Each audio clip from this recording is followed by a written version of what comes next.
నమస్తే ఫ్రెండ్స్, నేను మీ Shravani. Welcome back to Shravani's kitchen. ఈరోజు మన కిచెన్లో సూపర్ క్రిస్పీ అండ్ టేస్టీగా పొరలు పొరలుగా ఆనియన్ కచోరీని ఈజీగా ఎలా చేయాలో చూపించబోతున్నాను. నిజానికి వీటిని చూస్తే వీటిని చేయడం ఎంత కష్టమో, టైం ఎక్కువగా పడుతుందేమో అనిపిస్తుంది కదా. కానీ చాలా సులభంగా తక్కువ టైంలోనే వీటిని ప్రిపేర్ చేసేయచ్చు. టేస్ట్ అయితే చాలా చాలా బాగుంటుంది. సూపర్ క్రిస్పీగా లోపల స్టఫింగ్తో కమ్మగా తినేయచ్చు. మీరు ఓసారి తప్పకుండా వీటిని ట్రై చేయండి. డెఫినెట్‌గా ఇంట్లో అందరూ కూడా చాలా బాగా ఇష్టపడతారు. మరి ఈవినింగ్ స్నాక్స్‌కి పర్ఫెక్ట్ టేస్ట్‌తో సెట్ అయ్యే ఈ లేయర్డ్ ఆనియన్ కచోరీని ఇంతకీ ఎలా చేయాలో ఇప్పుడు చూద్దాం రండి. ముందుగా మిక్సింగ్ బౌల్‌లోకి 2 కప్పుల వరకు మైదా పిండిని తీసుకుందాం.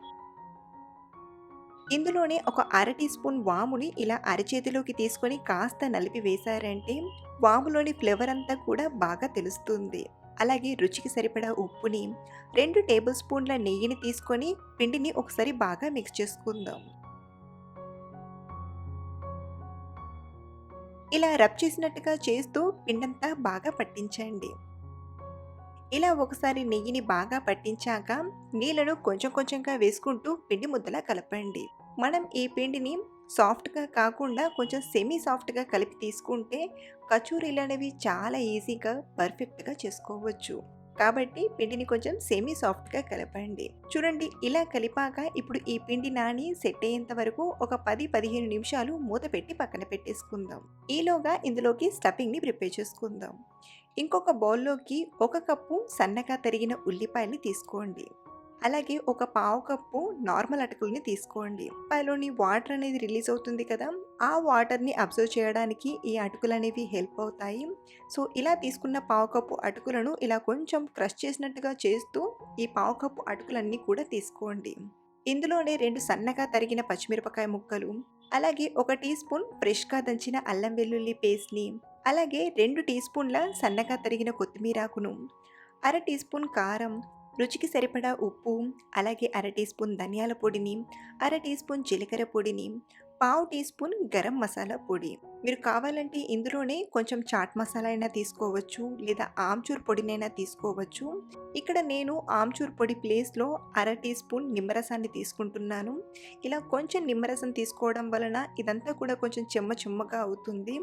సో ఇలా నిమ్మరసం తీసుకున్నాక ఈ స్టఫింగ్ అంతా కూడా బాగా కలిసేలా ఒకసారి కలపండి. ఇక్కడ నేను ఇదంతా బాగా కలిసిపోవడానికి ఇలా హ్యాండ్తోనే కలుపుతున్నాను. మీరు కావాలంటే స్పూన్తో అయినా కలపచ్చు. మొత్తానికి మనకు ఉల్లిపాయ కచోరీలోకి ఉల్లిపాయ స్టఫింగ్ అనేది తయారైపోయింది. సో ఇలా తయారు చేసిన ఈ ఉల్లిపాయ స్టఫింగ్ని రెడీగా పక్కన పెట్టేసి ముందుగా మనం కలిపి పెట్టిన పిండిని తీసుకొని మరోసారి మిక్స్ చేసుకుందాం. ఇలా సెకండ్ టైం కలపడం అనేది చాలా చాలా ఇంపార్టెంట్.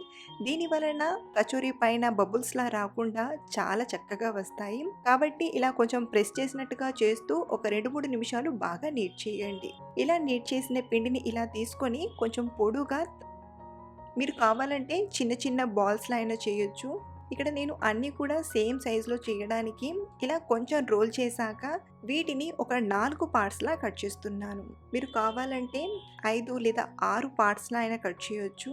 ఇలా కట్ చేశాక ఇప్పుడు దీన్ని బాల్స్‌లా చేయడానికి ఒక్కొక్క పిండి ముద్దను తీసుకొని పిండిని ఇలా లోపలికి అనుకుంటూ బాల్‌లా చేయడం వలన పైన క్రాక్స్‌లా రాకుండా చాలా ఈజీగా ఇలా మనం బాల్ చేసుకోవచ్చు.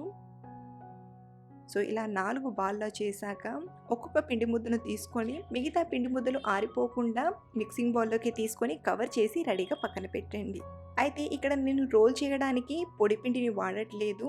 అంటే ఇక్కడ మనం కొంచెం సెమీ సాఫ్ట్గా పిండిని కలిపాం కదా, కాబట్టి పొడి పిండి వేయకుండా కానీ ఇలా రోల్ చేస్తే చాలా ఈజీగా అతుక్కోకుండా రోల్ చేసుకోవచ్చు. అయితే మీకు ఒక చిన్న టిప్ చెప్తానండి. మనం మైదా పిండిని రోల్ చేసేటప్పుడు అంత ఈజీగా సాగదు. సాగినా కానీ మళ్ళీ యథావిధిగా దగ్గరకొస్తుంది కదా.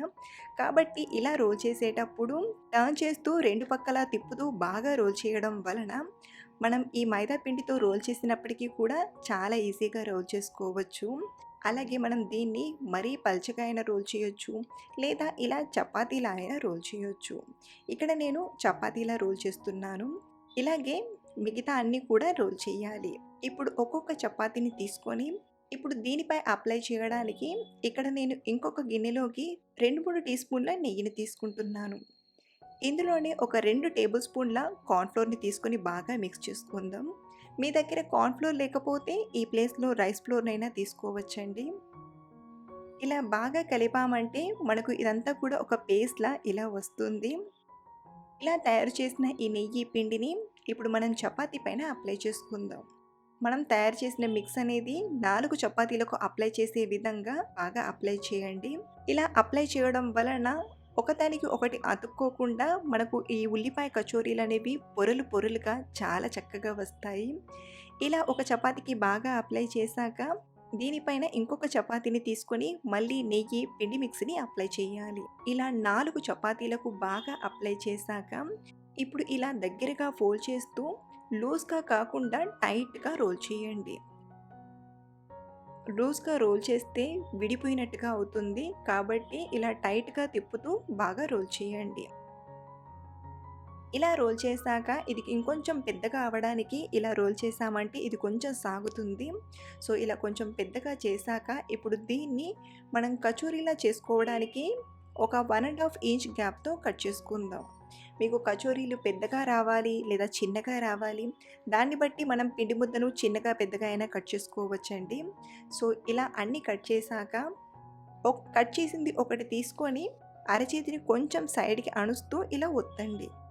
పైన లేయర్స్ అనేవి మధ్యలోకి రాకుండా కొంచెం క్రాస్ వస్తాయి. చూడండి పొరలనేవి చాలా క్లియర్‌గా ఏర్పడుతున్నాయి కదా! ఇప్పుడు దీన్ని మళ్ళీ రోల్ చేసుకుందాం. అయితే మనం ఇలా సెకండ్ టైం రోల్ చేసేటప్పుడు ఒకే సైడ్ రోల్ చేయాలి. అంటే కింద మీద టర్న్ చేసినట్టుగా కాకుండా మనం ఫస్ట్ నుండి ఎలా అయితే రోల్ చేస్తున్నామో ఆ సైడే రోల్ చేయాలి. దీన్ని మనం కొంచెం థిక్‌నెస్‌గా ఇలా రోల్ చేసుకోవాలి. మరీ పల్చగా రోల్ చేశామంటే లోపల స్టఫింగ్ అనేది ఫ్రై చేసేటప్పుడు బయటకొస్తుంది. కాబట్టి ఇంత థిక్‌నెస్‌గా ఇలా రోల్ చేశాక ఇప్పుడు దీనిలోకి మనం స్టఫింగ్‌ని తీసుకుందాం. అయితే మనం స్టఫింగ్‌ని తీసుకునేటప్పుడు పొరలనేవి ఎక్కువగా కనబడేవి బయటకొచ్చేలా కొంచెం పొరలు తక్కువగా కనబడేది స్టఫింగ్ తీసుకునే విధంగా తీసుకోండి. ఇలా చేయడం వలన ఔట్ సైడ్ అనేవి లేయర్స్ బాగా కనిపిస్తాయి. ఇలా ఒక 2, 3 టీ స్పూన్లంత స్టఫింగ్‌ని తీసుకున్నాక వీడియో క్లిప్‌లో చూపిస్తున్నట్టుగా ఇలా పిండిని దగ్గరగా తీసుకొని బాగా క్లోజ్ చేయండి. మీరు పిండిని సరిగ్గా క్లోజ్ చేయకపోతే మనం ఆయిల్‌లో ఈ కచోరీలు ఫ్రై చేసేటప్పుడు స్టఫింగ్ అనేది బయటకొస్తుంది. లోపల స్టఫింగ్ అనేది ఈవెన్‌గా రావడానికి ఇలా కొంచెం ప్రెస్ చేసినట్టుగా చేస్తూ లోపల స్టఫింగ్‌ని ఈవెన్‌గా అనండి. దీని వలన కచోరీ అనేది కొంచెం వెడల్పుగా అవుతుంది. పర్ఫెక్ట్ షేప్‌లో తయారవుతుంది. ఇలాగే మిగతా అన్ని కచోరీలను కూడా చేసి తీసుకోవడమే. ఇప్పుడు వీటిని ఫ్రై చేయడానికి డీప్ ఫ్రైకి సరిపడా ఆయిల్‌ని తీసుకొని మీడియంగా వేడి చేయండి. మీడియం కంటే కొంచెం తక్కువనే వేడి చేయండి. ఇలా మనం పిండిని వేసి చూస్తే లైట్‌గా బబుల్స్ వస్తున్నాయి కదా! ఈ హీట్‌లో ఉంది అంటే కచోరీలు ఫ్రై చేయడానికి పర్ఫెక్ట్ అని చెప్తాను. ఇప్పుడు ఫ్రై చేయడానికి వీలుగా అంటే ప్యాన్‌లో ఎన్ని కచోరీలు పడతాయో అన్ని కచోరీలను తీసుకొని ఫ్రై చేసుకుందాం. అయితే మనం ఇలా కచోరీలను తీసుకున్నాక లేయర్స్ అనేవి కొంచెం విచ్చుకోవడానికి గరిటెతో ఇలా లైట్‌గా ప్రెస్ చేస్తూ ఫ్రై చేయడం వలన పైన లేయర్స్ అనేవి చక్కగా విచ్చుకొని బాగా ఫ్రై అవుతాయి. లేయర్స్ అనేవి ఎంత బాగా విచ్చుకున్నాయో మీకు చూస్తేనే అర్థమైపోతుంది.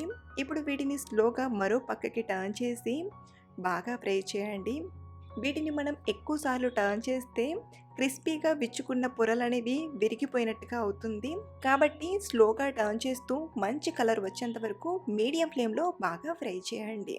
ఇలా బాగా ఫ్రై అయ్యి క్రిస్పీగా మంచి కలర్‌లోకి ఈ కచోరీలు ఇలా టర్న్ అయ్యాక ఇప్పుడు వీటిని ఆయిల్ నుండి తీసి పేపర్ ప్లేట్‌లోకి తీసుకుందాం. ఇలాగే మిగతా అన్ని కచోరీలను కూడా ఫ్రై చేసి తీసుకోవడమే. ఈ కచోరీలను నేను సైడ్‌కి కొంచెం పచ్చిమిరపకాయలని కూడా కొంచెం ఘాట్లు పెట్టి ఫ్రై చేసి తీసుకున్నాను.